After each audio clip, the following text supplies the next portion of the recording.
మరణం శాసనం రాసింది దేవుడే. ఈ భూమి మీదకి ఎవరు రావాలన్నా ఎవరు అనుమతి కావాలి? తండ్రి అయిన దేవుడి అనుమతి కావాలి. ఒక మనిషి, ఏ మనిషి అయినా ప్రాణం పోవటానికి కారణం దేవుడే. ఎందుకంటే మరణాలు శాసనం రాసింది దేవుడే. ప్రతి మనిషికి మరణం తప్పక వస్తుంది.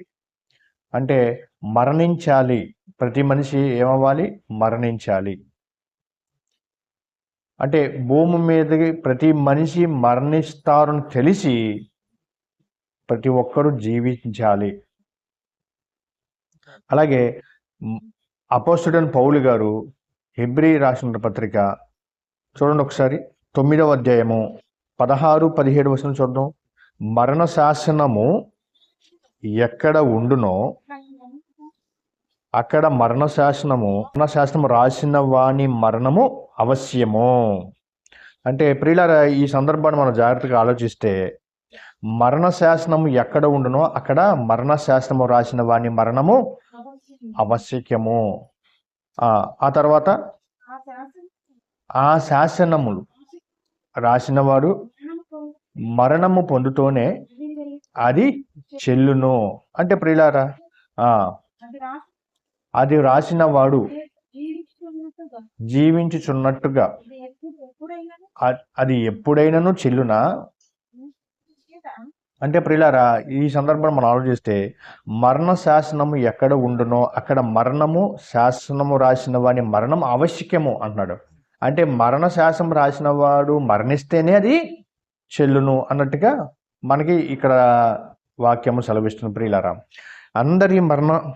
అందరి భూమి మీద పుట్టిన ప్రతి మనిషి మరణ శాసనం రాసింది దేవుడే, యెహోవా దేవుడు. దేవుడికి ఉన్న ఆ శక్తి, ఆ బలంను బట్టి ఆయన తగ్గించుకొని మట్టి దేహంలోనికి రావటం జరగదు. అంటే తండ్రి అయిన దేవుడు భూమి మీదకి రావటానికి అవకాశం ఉందా? లేదు. ఎందుకంటే ఆయన ఆత్మ, తండ్రి అయిన దేవుడు యెహోవా ఆత్మ, ఆయన పరలోకంలో ఉంటాడు.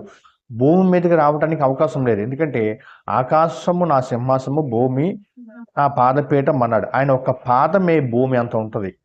మరి ఆయన భూమి మీద రావటానికి అవకాశం లేదు. మరి ఈ యొక్క వచనము ఎవరిది అంటే మరణము శాసనం రాసిన వాడు దేవుడైతే ఆ మరణించిన వ్యక్తి ఎవరు అనే సంగతి మనం ఆలోచిద్దాం. ప్రియమైన దేవుని పిల్లరా, అంటే భూమి మీద పుట్టినటువంటి ప్రతి మనిషికి మరణం రాసింది దేవుడు. గర్భఫలం దేవుడిచ్చు బహుమానము. ఆ బహుమానం ఎవరిచ్చారు? దేవుడే ఇచ్చాడు. అంటే జననాలు మరణాలు ఎవరి వశంలో ఉన్నాయి?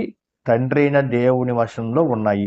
ఒక మనిషి భూమి మీదకి రావాలన్నా దేవుని అనుమతి ఉండాలి.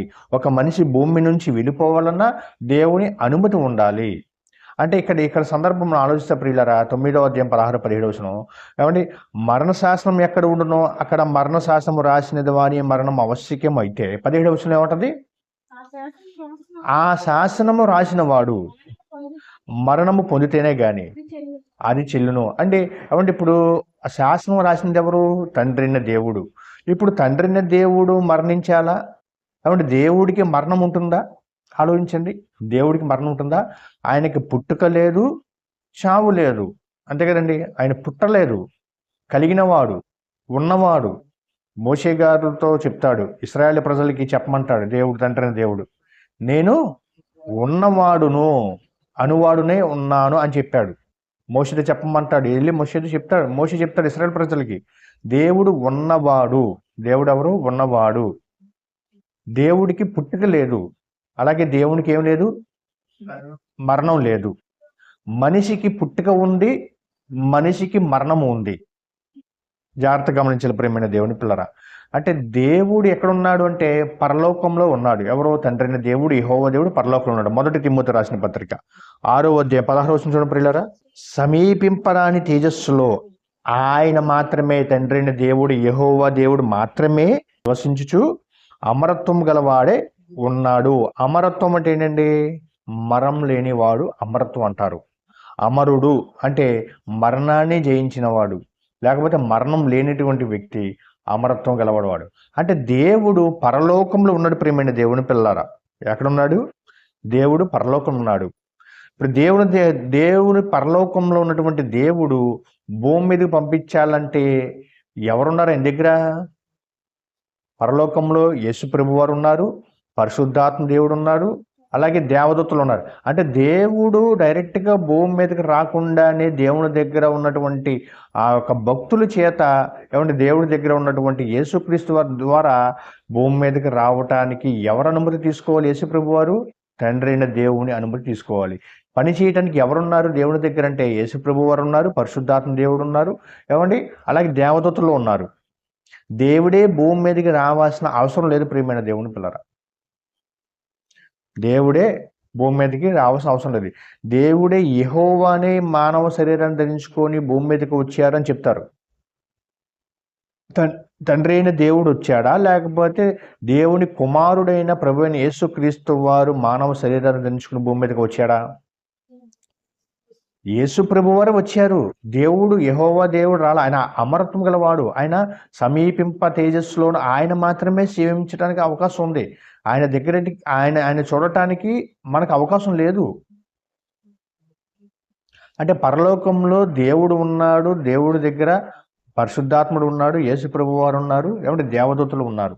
భూమి మీద పని జరిగించుకోవటానికి వాళ్ళు సరిపోతారు. తండ్రి అయిన దేవుడు భూమి మీదకి రారు.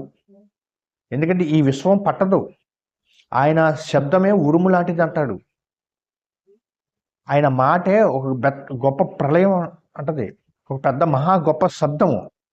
అంటే తండ్రి అయిన దేవుడే కుమారుడిగా భూమి మీదకి వచ్చాడు అని చెప్తారు. కుమారుడు అయిన దేవుడే మళ్ళీ చనిపోయి మరలా యెహోవాగా ఉన్నాడు అని చెప్తారు. తప్పండి అది. తండ్రి అయిన దేవుడు వేరు, కుమారుడైన యేసు ప్రభు వారు వేరు, పరిశుద్ధాత్మ దేవుడు వేరు. వీళ్ళ ముగ్గురు వేరు వేరు. ముగ్గురు ఒకటే పాత్ర పోషించారని చెప్తారు. కాదండి. తండ్రి అయిన దేవుడు పరలోకంలో ఉన్నాడు, కుమారుడైన యేసు ప్రభు వారిని భూమి మీదకి పంపించి ఈ ప్రపంచ మనుషులందరూ చెడిపోతుంటే ఈ మనుషులందరూ పరలోకానికి రావటానికి మరి ఎవరు ప్రాణం పెట్టాలి? ప్రభు అయిన యేసుక్రీస్తు వారు ప్రాణం పెట్టాలి. అంటే భూమి మీదకి రావటానికి తండ్రి అయిన దేవుడి దగ్గర ఎవరు అనుమతి తీసుకున్నారు? ప్రభు అయిన యేసుక్రీస్తు వారు అక్కడ పర్మిషన్ తీసుకున్నాడు. పర్మిషన్ తీసుకుని భూమి మీదకి వచ్చాడు ప్రియమైన దేవుని పిల్లరా. అంటే మరణ శాసనము, అంటే తన మరణాన్ని తానే రాసుకున్నాడు. అంటే శాసనం అంటే ఏంటి? శాసనం అంటే ఏంటి? ఆజ్ఞ లేదా జీవో అంటారు కదండి. జీవో పాస్ చేశారు ప్రభుత్వాలు వారు అంటారు. ఆ జీవో పాస్ చేసిన తర్వాత అమలు చేయాలి. మరి ఓ ప్రభుత్వం వారు అందరూ హెల్మెట్ ధరించాలని జీవో జారీ చేస్తారు. అంటే అది అమలు చేయాలి. చేసిన వారు వేరు, అమలు చేసేవారు వేరు. ఇప్పుడు వీలునామా రాస్తారు. తండ్రికి సంబంధించిన ఆస్తి ఎవరికి వీలునామా రాస్తాడు? కొడుకుకి వీలునామా రాస్తాడు. అంటే వీలునామా అంటే ఏంటి? తను బతుకున్నప్పుడు దానికి ఎవరైతే వీలునామా రాశారో బతుకున్నప్పుడు చెల్లదు ఆ వీలునామా. ఎప్పుడు చెల్లుద్ది? ఆ తండ్రి చనిపోయిన తర్వాత తన కుమారులకు చెల్లుతుంది. అది వీలునామా అంటారు, మరణ శాసనం అంటారు. బతుకున్నప్పుడు అనుభవించటమే తప్ప అతనికి ఏమాత్రం చెల్లదు. అలాగే తండ్రి అయిన దేవుడు తన ఆస్తిని ఎవరికి ఇచ్చారు? కుమారుడైన ప్రభువుని యేసుక్రీస్తు వారికి. ఎందుకంటే సమానత్వం కలిగిన వాడు అంటే ప్రభువుని యేసుక్రీస్తు వారు. తండ్రిలో ఉన్న ఇప్పుడు యేసు ప్రభు వారికైనా మనకు కూడా. ఎందుకంటే యేసు ప్రభు వారితో పాటు సమానంగా ఎవరిని చూస్తున్నాడు తండ్రి అయిన దేవుడు? భూమి మీద ఉన్న తన పిల్లలని సమానంగా చూడాలని ఆయన జగత్తు పునాది వేయబడక మునిపే పిల్లలు కావాలని కోరుకున్నాడు తండ్రి అయిన దేవుడు పరలోకంలో. భూమి మీద పాడైపోతున్నారు, నశించిపోతున్నారు, అందరు పాపం చేసి నరకానికి వెళ్ళిపోతున్నారు. ఆయన తనలో తను బాధపడుకున్నప్పుడు ప్రభువుని యేసుక్రీస్తు వారు నా సహోదరుల నిమిత్తం నేను భూమి మీదకి వెళ్తాను, నా సహోదరుల నిమిత్తం నేను వెళ్ళి అక్కడికి ప్రాణం పెడతాను, నా సహోదరులను రక్షించటానికి నేను బలైపోతానని చెప్పేసి పరలోకంలో తండ్రి దగ్గర ఒక పర్మిషన్ తీసుకున్నాడు. అంటే అగ్రిమెంట్ అంటారు. అంటే ఏ పాపం చేయకుండా, ఏ తప్పు చేయకుండా భూమి మీద బ్రతికి ఆయన ప్రతి రక్తపు బొట్టు మన ప్రపంచ మానవులందరి కొరకు ఏమంటే కాచినటువంటి వ్యక్తి మన ప్రభువైన యేసుక్రీస్తు వారు. అంటే పరలోకంలో అగ్రిమెంట్ చేసుకున్నాడు. ఎవరు? యేసు ప్రభు వారు. ఏమని?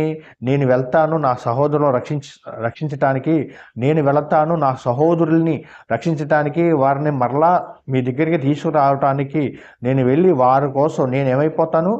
బలైపోతాను, నేను వాళ్ళ కోసం చనిపోతాను సిలువలో అని తండ్రి దగ్గర ఆమోదం పొందినటువంటి వ్యక్తి మన ప్రభువైన యేసుక్రీస్తు వారు. మరి ఆయన భూమి మీదకి వచ్చిన తర్వాత ఆయన మరణించాడా? మరణించలేదా? మరణించాడు. అంటే భౌతికమైన మరణించాడు, మరి ఆత్మికంగా జీవించాడు, పరలోకంలో ఉన్నాడు. ఇప్పుడు ఎక్కడున్నాడు ఈ ప్రభువైన యేసుక్రీస్తు వారు? పరలోకంలో ఉన్నాడు. అంటే మరణ శాసనం రాసింది తండ్రి అయిన దేవుడు యేసు ప్రభు వారికైనా ప్రపంచ మనుషులందరికీనా? ప్రపంచ మనుషులందరికీ మరణ శాసనం రాసింది దేవుడు. మొట్టమొదటి భూమి మీద తొలి మానవుడు ఎవరు? ఆదాము. ఒకసారి చూడండి, ఆదాము చేసినటువంటి తప్పుకు దేవుడు ఏ శిక్షించాడో ఒకసారి ఆదికాండం 2వ అధ్యాయము 17వ వచనం చూడండి. అయితే మంచి చెడ్డలు తెలవనిచ్చి వృక్ష ఫలములు తినకూడదు, నీవు వాటిని తిను దినమున నిత్యముగా చచ్చుదు అని నరుని ఆజ్ఞాపించును. ఏమంటే ఇక్కడ మంచి చెడ్డలు తెలివించిన వృక్ష ఫలాలని దేవుడు ఏర్పాటు చేశాడు. ఇదిగో నువ్వు ఈ ఫలాలు మాత్రమే తినమన్నాడు. ఇగో ఈ ఫలాలు తినొద్దన్నాడు. మంచి చెడుల్లో తెలివినిచ్చే వృక్ష ఫలాలను ఏమన్నాడు? తినవద్దన్నాడు. తినితే ఏమైపోతావు? అప్పుడే చచ్చిపోతావు అన్నాడు. కానీ చచ్చిపోయాడా? అంటే చచ్చిపోయాడు అంటే అది భౌతికమైన మరణం కాదండి, ఆత్మీయమైన మరణం. అది ఆత్మీయంగా చచ్చిపోయారు, అంతే కదా. అప్పటి నుంచి ఇప్పటి వరకు మనుషులు ఏమైపోతున్నారు? చచ్చిపోతూనే ఉంటున్నారు. అంటే భూమి మీద పుట్టినటువంటి మనిషిని దేవుడు ప్రతి మనిషి ఏమవుద్ది? మరణిస్తారు. అంటే మరణం రుచి చూడక నరుడు ఎవరు అంటాడు. అంటే ప్రతి మనిషికి ఏమొస్తుంది? మరణం వస్తుంది. అక్కడ వచ్చిన ఆదాం గారికి ఏం మరణం? భౌతికమైన మరణం. ఎందుకంటే తినవద్దని పండును తిన్నాడు. అంటే దేవుని ఆజ్ఞను ఏం చేశాడు? ధిక్కరించాడు. దేవుని ఆజ్ఞను లోబడలేదు, దేవుడి ఆజ్ఞను తోసివేశాడు. దేవుడికి లోబడకుండా ఎవరి మాటలు విన్నాడు? అవ్వమ్మ మాటలు వినేసేసి ఎవడు తినవద్దని పండుని తినివేశాడు. అప్పటికి ఏమైపోయాడు? ఆత్మికంగా చనిపోయాడు. భౌతికమైన మరణం ఉంది. ఎప్పుడుంది ఆయనకి? ఆదికాండం 5వ అధ్యాయము 5వ వచనం చూడండి ప్రియులారా. ఆదికాండం 5వ అధ్యాయం 5వ వచనం చూడండి. ఆదాము బ్రతికిన దినములు 930 ఏండ్లు. అప్పుడతడు మృతి పొందెను. ఇది భౌతికమైన మరణము. ఈ భౌతికమైన మరణం రాసింది ఎవరు? తండ్రి అయిన దేవుడు. అక్కడ ఆత్మీకంగా చనిపోయాడు, ఇక్కడ భౌతికంగా చనిపోయాడు. ఎవరు? ఆదాము. ఎన్ని సంవత్సరాలు బ్రతికాడు? 930 సంవత్సరాలు బ్రతికినటువంటి ఒక ఆదాము అతను మరణించాడు. ఎన్ని సంవత్సరాలకి? 930 సంవత్సరాలకి మరణించాడు. అంటే భూమి మీద పుట్టినటువంటి మనిషిని, ప్రతి మనిషిని ఏమండి మరణ శాసనం రాసేది ఎవరు? తండ్రి అయిన దేవుడు. ఎందుకంటే ఒక మనిషి పుట్టాలన్నా దేవుని అనుమతి ఉండాలి, ఒక మనిషి మరణించాలన్నా దేవుని అనుమతి ఖచ్చితంగా ఉండాలి. ప్రియమైన దేవుని పిల్లరా, ఇప్పుడు యేసుక్రీస్తు వారు తనంతట తానే అనుకుని వచ్చాడు భూమి మీదకి. యేసుక్రీస్తు వారు పరలోకంలో దేవుని దగ్గర తండ్రి నేను వెళతాను, నా సహోదరులు నేను కాపాడుతాను, నీ రక్తాన్ని చెందిస్తాను, నేను భూమి మీదకి వెళ్తాను, నేను మరణిస్తాను అని తండ్రి అయిన దేవుని దగ్గర ఆమోదం పొందాడు. ఎవరో? యేసు ప్రభు వారు అగ్రిమెంట్ చేసుకున్నాడు. అంటే వీలునామా రాసుకున్నాడు. అక్కడ వీలునామా రాసుకుని తన మరణాన్ని తానే వీలునామా రాసినటువంటి యేసు ప్రభు వారు చెప్తున్నారు. ప్రియమైన దేవుని పిల్లరా, మరలా చదవండి ఆ మాట. 9వ అధ్యాయము ఎబ్రిల్ రాసిన పత్రిక 9వ అధ్యాయము 16వ వచనం. మరణ శాసనం ఎక్కడ ఉండునో అక్కడ మరణ శాస్త్రము రాసినని వాని మరణము అవశ్యము. 17వ వచనం చదవండి. మరణ శాస్త్రం రాసేది యెహోవా కాబట్టి ఆ శాసనము ప్రతివారు మరణము పొందితేనే గాని అది చెల్లును. ఇప్పుడు యేసు ప్రభు వారు మరణించాడు. ఇప్పుడు యేసు ప్రభు వారు యెహోవాగా వచ్చాడు అని అంటారు. యెహోవా వేరు, యేసు ప్రభు వేరు. అంటే యేసు ప్రభు వారు మరణిస్తాడని పరలోకం తెలుసు. పరలోకంలో తెలిసే తండ్రి దగ్గర నేర్చుకున్నాడు. ఇప్పుడు యేసు ప్రభు వారు బోధించినప్పుడు ఈ మాటలు నావి కాదు, నా తండ్రివి అంటాడు. నేను నా తండ్రి పంపితేనే భూమి మీదకి వచ్చాను. నా తండ్రి చెప్పిన మాటలు నేను మీకు ప్రకటిస్తున్నాను. నా తండ్రికి మీరు లోబడి ఉండండి అని యేసు ప్రభువారు తండ్రి దగ్గర నేర్చుకున్నటువంటి జ్ఞానాన్ని భూమి మీదకి వచ్చి పరిచయం చేశాడు ప్రభువైన యేసుక్రీస్తు వారు. అంటే తన మరణాన్ని తానే రాసుకున్నాడు. ఎవరు? యేసు ప్రభువారు తన మరణాన్ని తానే రాసుకున్నాడు. అంటే ఇప్పుడు యేసు ప్రభువారు భూమి మీద బ్రతికినప్పుడు మరి యూదులు ఎంతోమంది ఆయన వెతుకుతున్నప్పుడు ఏమంటే యేసు ప్రభువారు తనంతట తానే అప్పగించుకున్నాడు. తనంతట తానే అప్పగించుకున్నాడు యేసు ప్రభువారు. ఎందుకంటే ప్రాణం పెట్టుటకు నాకు అధికారం కలదు, ప్రాణం తీసుకోవటానికి నాకు అధికారం కలదు అంటాడు యోహాను సువార్త 10వ అధ్యాయము 17వ వచనం చూడండి. నేను దాన్ని మరలా తీసుకున్నట్లు నా ప్రాణము పెట్టుచున్నాను. యేసు ప్రభువు వారిని పట్టుకోవటానికి యూదులు వెతుకుతున్నారు. యేసుక్రీస్తుని అప్పచెప్పింది ఎవరు? ఇస్కరియోతు యూదా. ఆయన ఎక్కడ ఉన్నాడో అక్కడ కాపు కాసి యేసు ప్రభు వారిని ఎలాగైనా అప్పచెప్పాలని ఒక దుష్ట ఆలోచన పన్నాడు. ఎవరు? ఇస్కరియోతు యూదా.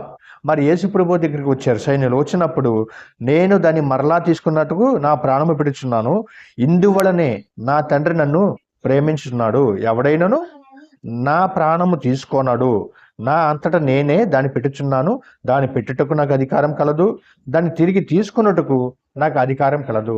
అంటే అగ్రిమెంట్ చేసుకున్నాడు. అక్కడ మరణించాలి అనేది ఎక్కడ అగ్రిమెంట్ చేసుకున్నాడు? పరలోకంలో తండ్రి దగ్గర అగ్రిమెంట్ చేసుకున్నాడు. నా ప్రాణము పెట్టుటకు నాకు అధికారం కలదు, నా ప్రాణం తీసుకున్నట్టుకు నాకు అధికారం కలదు. అధిపతి ఒక అతన్ని చెవి నరికేసినప్పుడు యేసు ప్రభువు ఆ చెవిని పట్టుకొని స్వస్థపరుస్తాడు. నీ కత్తి నీ వరలో పెట్టుకున్నాము. మత్తయి సువార్త 26వ అధ్యాయము 53వ వచనం. ఈ సమయమున నేను నా తండ్రిని వేడుకొనిన ఎడల ఆయన 12 సేనాపేహుల కంటే ఎక్కువ మంది దూతలను ఇప్పుడే నాకు పంపిస్తాడు అని నీవు అనుకునుచున్నావా అంటాడని. అంటే ఈ సందర్భం ఎక్కడ జరిగింది? యేసు పేతురు గారితో మాట్లాడుతున్నాడు. అంటే పేతురు గారి దగ్గర యేసుక్రీస్తు వారి దగ్గరికి ఒక యూదులు సైనికులు వచ్చారండి. వచ్చి ఆయన పట్టుకున్నప్పుడు వెంటనే పేతురు ఏం చేశాడు? ఆయన ఉన్న కత్తి చేసి ఆ సైన్యమును అతన్ని ఈ కత్తి చూసి ప్రధాన యాజకుని దాసుని కొట్టి వాడిని చెవి తెగ నరికాను. అప్పుడు నరికేసినప్పుడు ఆ యేసుప్రభు ఏమన్నారు? కత్తి పట్టుకున్న వారందరూ కత్తి చేతనే నశింతురు అని చెప్పన్నాడు. అప్పుడు ఈ సమయమున నేను నా తండ్రిని వేడుకుంటే ఎంతమంది సేనాపేహులు వస్తారండి? 12 సేనాపేహుల కంటే ఎక్కువ మంది దూతలను దేవుడు నా కొరకు పంపిస్తాడు అని చెప్తాడండి. అంటే ఈ సందర్భం ఎందుకు జ్ఞాపకం చేశానంటే, ప్రాణము పెట్టుటకు నాకు అధికారం కలదు, ఆ ప్రాణం తీసుకోవటానికి నాకు అధికారం కలదు అనేది మనం జ్ఞాపకం చేసుకోవాలి. అంటే యేసు ప్రభు వారు మరణ శాసనం ముందే రాసుకున్నాడు. ముందే రాసుకుని భూమి మీదకి వచ్చాడు. ప్రియమైన దేవుని పిల్లరా, ఇది అర్థం అవటానికి మీకు ఒక విషయం జ్ఞాపకం చేస్తున్నానండి. ఇప్పుడు ఒక నేరస్తునికి జడ్జి గారు మరణ శిక్ష ఖరారు చేస్తారు. ఒక పెద్ద నేరాలు చేసేవాడికి జడ్జి గారు ఏం చేస్తారు? మరణ శిక్ష ఖరారు చేస్తారు.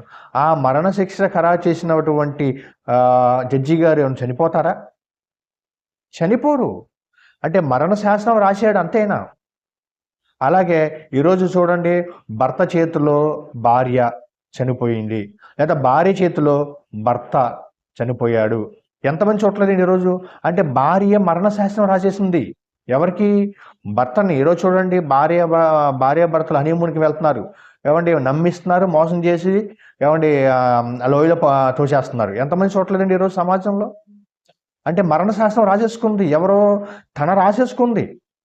నా భర్తను చంపేయాలని రాసేసుకొని పెళ్ళైన తర్వాత హనీమూన్కి వెళ్తున్నారు. హనీమూన్కి వెళ్ళిన తర్వాత పార్క్కి వెళ్తున్నారు, తర్వాత లోయలో తోసేస్తున్నారు. అలాగే అప్పులు బాధలు తట్టుకోలేక నా మరణానికి నేనే కారణం అని ఉత్తరం రాసి చనిపోతారు.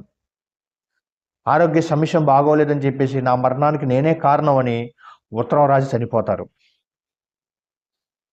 ఆస్తులు లేకపోతే ఇబ్బందులు తట్టుకోలేక, ఆర్థిక ఇబ్బందులు తట్టుకోలేక మరణించారు అని ఉత్తరం రాసి చనిపోతారు. అంటే తన మరణ శాసనం తానే రాసుకున్నారు, తన మరణ శాసనం తానే రాసుకుంది. అలాగే యేసు ప్రభు వారు కూడా పరలోకంలో తన మరణ శాసనం తానే రాసుకొని భూమి మీదకి వచ్చి మనందరి కొరకు బలైపోయాడు. ప్రియమైన దేవుని పిల్లరా, ఎందుకంటే పరలోకానికి వెళ్ళటానికి ఎవరి మార్గం? యేసు ప్రభు వారి మార్గం, నేనే మార్గం, నేనే సత్యం, నేనే జీవము, నా ద్వారా తప్ప తండ్రి యొద్దకు ఎవడో రాడని చెప్పాడు. అంటే ఒక మనిషి బలైపోవాలి, ప్రపంచ మానవులందరి కొరకు ఒక నీతిమంతుడు బలైపోవాలి, ఒక నిర్దోషి బలైపోవాలి, ఒక పాపం లేనటువంటి వ్యక్తి రక్తాన్ని చిందించాలి. ఆ రక్తమే ప్రభువైన యేసుక్రీస్తు వారు. ఆయన మరణ శాసనము పరలోకంలో రాసుకున్నాడు, దానికి తండ్రి ఆమోదం పరిచాడు, దానికి తండ్రి ముద్ర వేశాడు, దానికి తండ్రి ఒప్పుకున్నాడు. అక్కడ పర్మిషన్ తీసుకున్నటువంటి యేసు ప్రభు వారు భూమి మీదకి వచ్చి ప్రాణం పెట్టాడు. ప్రియమైన దేవుడు పిల్లరా, ప్రాణం పెట్టాడు. అంతేగా యెహోవా అనే భూమి మీదకి వచ్చి ప్రాణం పెట్టాడు కాదండి. యెహోవా వేరు, యేసు ప్రభు వేరు, పరిశుద్ధాత్ముడు వేరు, ముగ్గురు వేరు వేరు వేరు ఉన్నారు. యెహోవాని యేసు ప్రభువుగా పాత్ర పోషించలేదు, యేసు ప్రభువు వారి పరిశుద్ధాత్మ పాత్ర పోషించలేదు. ముగ్గురు ఒకటే అని అనుకున్న భ్రమలో ఉన్నారు ఇంకా సమాజంలో క్రైస్తవులు. ముగ్గురు వేరు వేరు.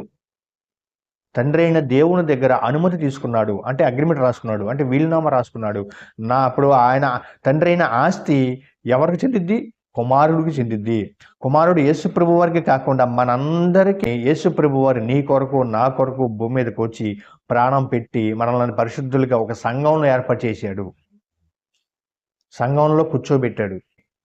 ఆయన మరణించాడు, దానికి తండ్రి అయిన దేవుడు ఆమోదం ముద్ర వేశాడు, దానికి ఆమోదం తెలిపాడు తండ్రి అయిన దేవుడు, దానికి ఒప్పుకున్నాడు దేవుడు. ఆయన అనుకున్నాడు, నేను వెళ్ళాలి, నేను ప్రాణం పెట్టాలని పరలోకంలో అనుకున్నాడు ప్రేమ దేవుడు. అందుకే యేసు నా అంతటా నేనే ప్రాణమును పెట్టుచున్నాను అన్నాడు. ఆలోచించిన ప్రేమ దేవుని పిల్లరా, అంటే యేసు ప్రభు వారే ప్రాణం పెట్టడానికి భూమి మీదకి వచ్చాడు. ఆయన మరణ శాసనాన్ని ఆయనే వ్రాసుకున్నాడు. ఎందుకంటే బైబిల్ బాగా చదివితే మనకు అర్థమవుతుంది, యేసు ప్రభు వారే తన మరణ శాసనం తానే రాసుకున్నాడు. ఎందుకంటే ప్రాణం పెట్టుటకు నాకు అధికారం కలదు, ఆ ప్రాణం తీసుకోవడానికి నాకు అధికారం కలదు. నేను తెలుసుకుంటే ఎంతమంది దేవదూతలు వచ్చి నా తరపున యుద్ధం చేస్తారని చెప్పి యేసు ప్రభువే చెప్పారు.